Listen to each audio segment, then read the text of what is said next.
Hurricane Maria. Hurricane Maria. Hurricane Maria continues to hit the Atlantic. All of the electricity is out tonight. Top winds, as you see, are Nearly a century. 155 ripping buildings apart, knocking out power everywhere.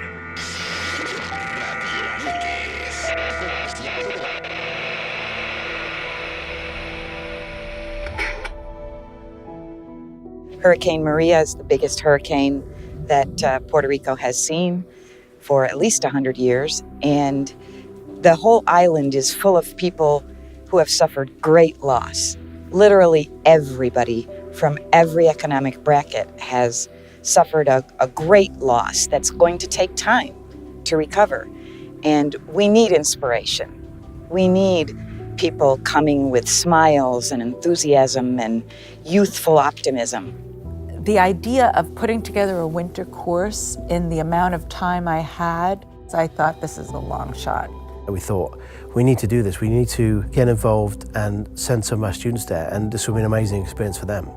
We had students who really took their roles seriously and were so respectful of everyone else. We had journalism students that were ready to get out there and start collecting stories, and we had students that are involved with radio that were ready to conduct interviews to try to put together some programming. And we had a couple of ham radio students that were so excited at the opportunity because they saw a need there for communication. PR students that saw an opportunity for a story that, you know, was maybe being underreported. I think everybody just kind of rose to their talents. I was scared at first. I feel like I've had a couple of these experiences in my life where it's like, oh, there's this huge opportunity to go do something really cool. And then my first instinct is like, yeah. And then 3 seconds later, my next instinct is like, oh, that's really big, maybe not. And I came to my senses and said, yeah, I really want to do this. The furthest I've been is like, you know, upstate New York, Pennsylvania, and Rhode Island. So, you know, finding out that we were going to take a flight down to Puerto Rico was really exciting. My reaction to the results of the hurricane started before we even landed, because I could see through the window of the plane that there were blue tarps covering a lot of the buildings. And I was actually concerned because I'm very empathetic. So when I saw that, it was just like impactful, and it started already. I got a little choked up. I was really looking forward to that little piston plane, 15-minute ride over the island from San Juan to Vieques. Once we get into the plane, the pilot looks at me and he says, hey man, you want to take a seat in the cockpit with me? Right here in the co-pilot seat? Yeah, are you kidding me? Absolutely, absolutely. Oh man, it was one of the most incredible experiences I've ever had in my life. I'm from the Bronx originally. My parents are from the Bronx also, but the rest of my family are from Puerto Rico. So I lived in Puerto Rico for 2 years in 2 different occasions. When Hugo came by, our whole house was destroyed underwater. We lost everything that we had, so it was, you know, devastating. For this storm, my grandmother went missing for a little while, and we couldn't find her. The Red Cross contacted my aunt in Virginia, and after about 2 months, we were able to get her back. So it was, living through those 2 different occasions, it was mind-blowing just to see that things are still as slow as they are after storms in Puerto Rico. The news doesn't do it justice. Like, just being an outsider looking in, it's insane to see just how much damage it is. They're in a really bad state, yet you would never imagine it just based off of the people's personalities. To see people living in those circumstances, just going about their day, you know, like that was their new normal. It had a powerful impact on all of us. You end up in the situation where all the normal infrastructure you would expect is completely gone. No telephone lines, power lines, communication. Since we are so dependent on technology now, it makes me wonder, well, how did we communicate without cell phones before? Someone of my age, I was around during that transition, using a pay phone and not having a cell phone, but I don't know. Obviously, I'm spoiled as well because I couldn't figure out, like, how did anybody do this? How did they do this when the hurricane hit? We were really used to just having, you know, these things just at our fingertips. Just having that kind of like stripped away from you, it's kind of, you know, it was weird. And I think it was weird for everyone too, so it was like a bit of an adjustment everyone had to make. In order to become a ham radio operator, you need to take a test. I was able to join the amateur radio club at William Paterson and get my technician's operator license. With Vieques, it was truly a way to see how my abilities as a ham radio operator could be used in terms of emergency communications. We say when all else fails, ham radio works. My idea now is that if I can essentially set up 2 stations on each side of the island and link those 2 together and potentially one a little further to the left to get the other neighborhoods, I think that would be an incredible asset to have should another event like this take place. I met Oscar. It's so weird, we were so similar. It was just scary. I remember calling my mom and telling her, I think I found my little brother. Like, if I ever did have a little brother, it would have been Oscar. I had a very, very special connection with CHENEY. She's been like my soulmate because we had so much in common. I felt trust in her and appreciation and acceptance from her since day one. It was so weird how we connected because I'm not like that. I don't just be CHENEY or like around someone like right away. He's a go-getter, he's ambitious, selfless, caring. I can go on and on about this kid. You want to make a difference, but there's only so much you can do as an individual. I don't believe that anybody comes into your life for no reason. I think that if you're there, then you're supposed to meet, and if one of you need help, then the other person is supposed to be there to help. Jacob, he knows what I'm going through right now, and I feel special. I don't know. I feel like a very good relationship with him. He's awesome. Everyone in this group is awesome. Literally everyone. But that guy, I'm not gonna ever forget, because you bring me happiness. That's what you bring, because I was broken. Hopefully I'll be able to keep making a change in their lives and being a part of it. I definitely want to be a part of his growth and to see Robbie become better than what his environment intended him to be. It was about integrating into the Vieques community, and we just reached out to everybody that we could. We were lucky in that we had access to some remarkably well-informed people. Robert Marino, with his history of the slave trade and the sugarcane industry on the island, was remarkable.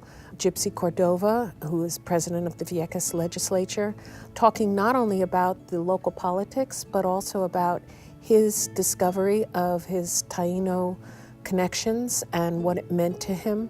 And within the context that we had learned about the archaeological information that is making the resurgence of interest in the Taino culture possible, I think these kinds of contexts were very important. The talk we had from Mark Martin, who is an environmental expert, really helped us see how complex things are on the island. And of course, Robert Rabin's deep history, understanding overall the island from its time as a Spanish fort to its current status. We were documenting all the interviews that we did, everyone we met.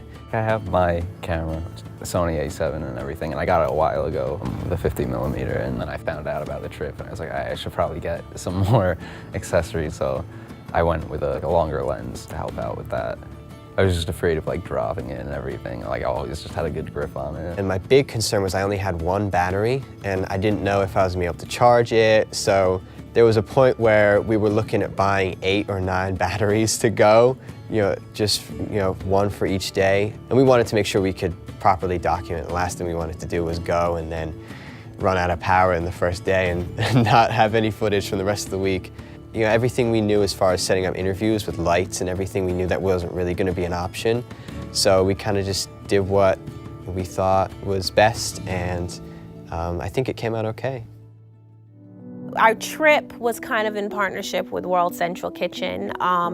This chef, her name was Ava, she did Chefs for Vieques, and we helped them give food. It really got to me when we got to, I think, one of the houses, and then we saw, their house was still relatively in shape, one of the houses, and I think the house next door was like leveled. It was comforting to know that, that one meal that I gave brought them that much happiness, to know that like somebody is out there that still cares, that they are not forgotten. One of them was over 100 years old. She was pretty much bedridden. She shared with me her experience through the hurricane. What really impacted me was her spirits, you know, and I don't know, maybe the resiliency from living on the island in general and even her age and her life experience, but she was just so positive. You know, she was just so positive, even with her limitations. The next morning, we had a whole bunch of toys that were donated. We went under the gazebo in the park and, you know, meeting up with some of the local kids and their parents. Literally just sat down in front of somebody and was like, hey, want to have fun? So we started coloring, and the youth in Vieques, like, they were probably affected by it, but how it wasn't always on their mind. Like, they were still kids. They were still going out to play. I actually was playing with Play-Doh, and what we had to create was Mr. Potato Head. And who doesn't like Mr. Potato Head? Like, you can create anything, so it was pretty fun. We had 2 jump ropes there for the kids. Nobody was picking it up, so I was like, let's do something about this. They just have to see someone getting the ball rolling, and then everyone will join in. They just got down on the floor with these kids and helped them put together toys and color, and I mean, it was just great, as if they had early childhood training or something. I'm in Press Start, which is one of the WPTV TV shows, and we have previously done philanthropic stuff to help out nonprofits. Actually was on the plane ride over to Vieques. I was writing down ideas, and then within 24 hours, I was like, I have to do it for these people. Like, they need it.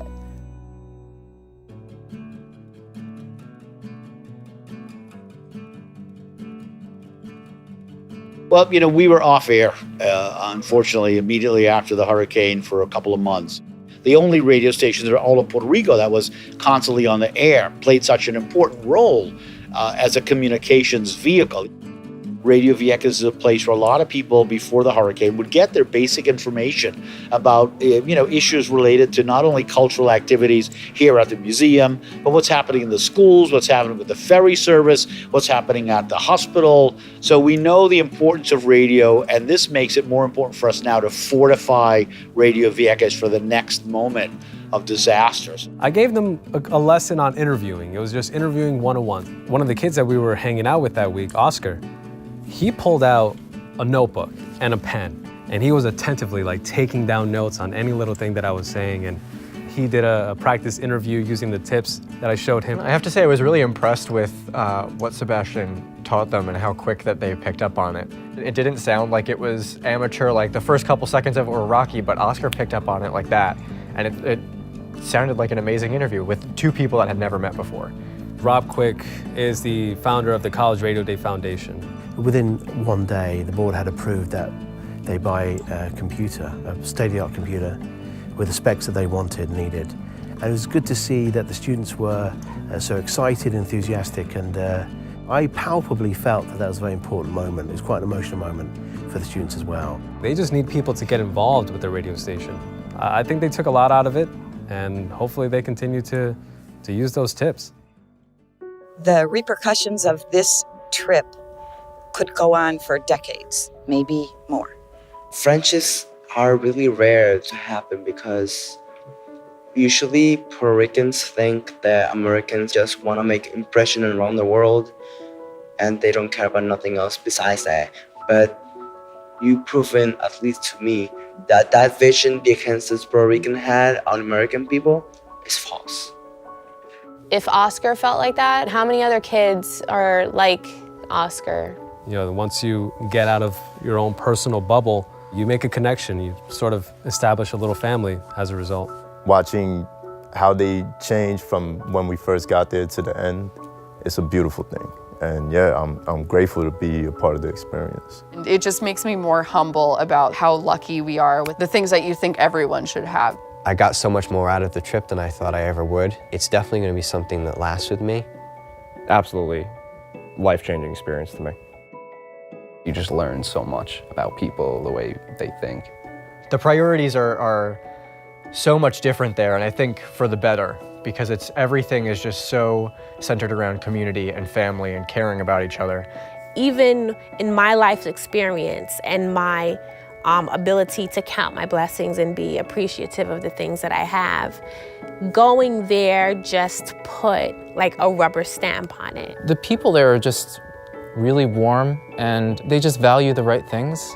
I never could have imagined being able to go on a trip like this and have an opportunity quite like this. We had an exceptional group of students. I truly was moved by the way in which they comported themselves and the professionalism and the kind of connection I felt. This trip just brought me back to the university in a way that made me understand my initial desire and purpose in teaching. The way the administration embraced this trip just made me realize what, a gift I had been given. It just renewed so much for me in terms of my connection to teaching, my passion for the students. And these particular students just exemplified that for me, what it could be.